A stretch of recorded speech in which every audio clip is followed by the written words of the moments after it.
Apparently, she thinks that she's the star of the show now.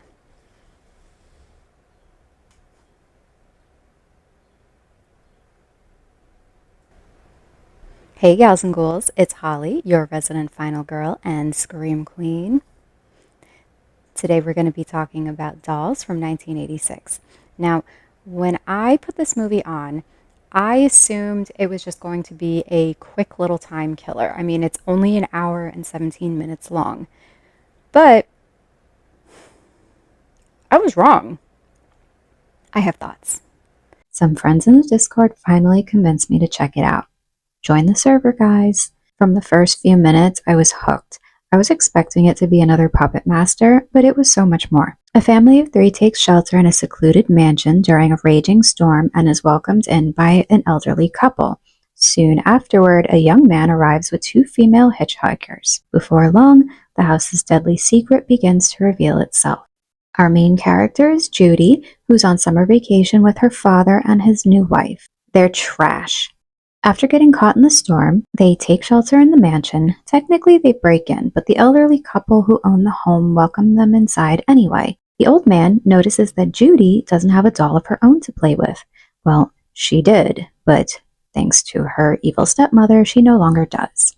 So he decides to give her one. He gives her Punch, and there's a good chance you'll recognize him from somewhere else. People start going missing, the dolls start attacking, and when Judy tries to tell her father what's going on, he brushes her off and refuses to believe her. So she befriends Ralph, and together the two try to uncover the secrets hidden in the mansion. Can you show me where it happened? I guess so. The effects are great. I really enjoyed most of the characters, and the plot is simple but entertaining. But what I appreciated most was the message. Dolls is a dark fairy tale that explores the theme of childhood innocence, kindness, and greed. But don't let the fairy tale elements fool you into thinking this is a children's story. Some of these characters are the worst kind of people, and thankfully, the dolls are more than happy to take care of them. They're like trying to cut her foot off while she's standing. Oh man, that was great. Having said that, these dolls are ruthless, and that really surprised me. However, they're not mindless killers. They kill with intent. Those deemed innocent are spared. Children and adults who are still children at heart. It's a small detail, but it adds so much to the movie's fairy tale-like atmosphere.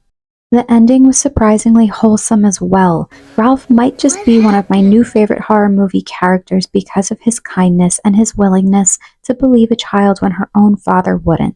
If you've been putting this one off like I did, I definitely recommend giving it a watch. It's entertaining, bloody, but surprisingly heartfelt. It's probably one of the biggest surprises I've had with an 80s horror movie recently. Ever wanted a daughter? This movie is so much better than I thought it could be. I have never seen it. I have seen the cover like a million times, but I never sat down to actually watch it. And I'm so glad that I finally did because it was so much fun. The opening scene alone, that teddy bear, that was great. This this movie is described as a fairy tale mixed with horror, and you know what? I can totally see that being the case because this has very like this has like Aesop fable vibes to it, you know? Like you really are going in here and you're learning a lesson. I think that the characters are also pretty well done here. Ralph is probably my new favorite protagonist from a movie. And overall, well, hello, sunshine. Overall, the movie actually ends up having such a wholesome ending, too. So, this movie has a creepy mansion. It has creepy dolls, which, by the way, I honestly think still look pretty good. What, 40 years later? It's got interesting characters. It has a It has a good message. I liked the message behind the movie. Even though the plot of the movie is pretty paper thin,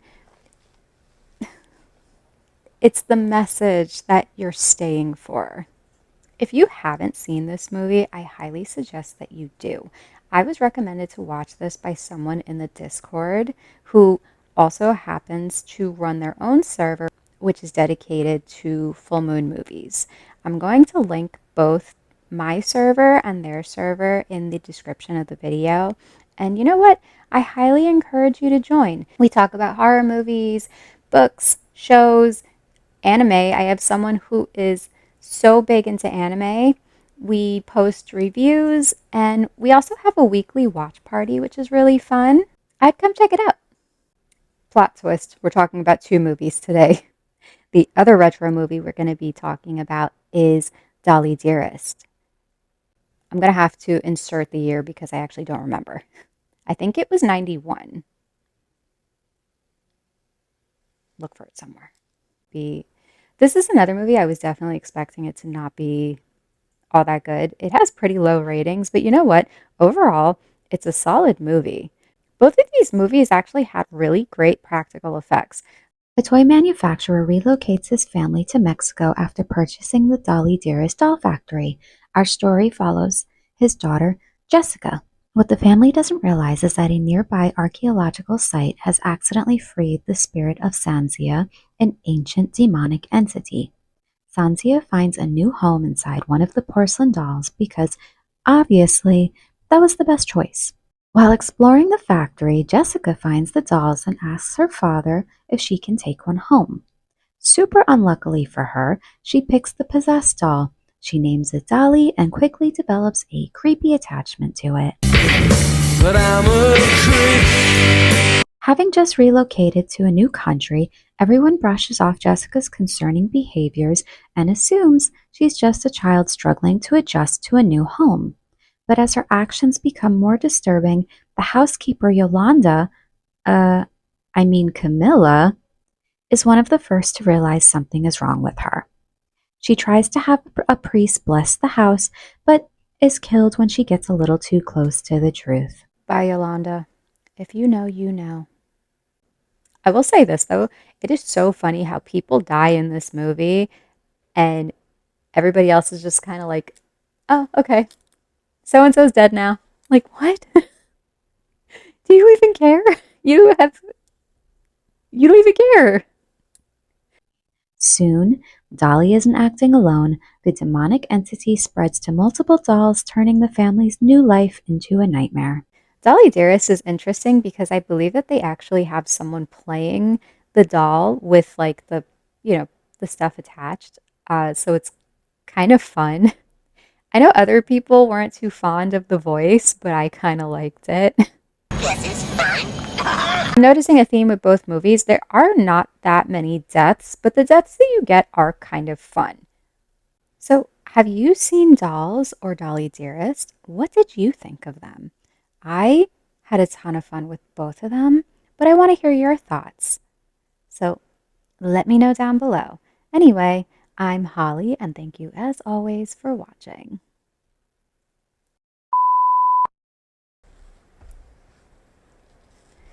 Over. Just falling off the chair.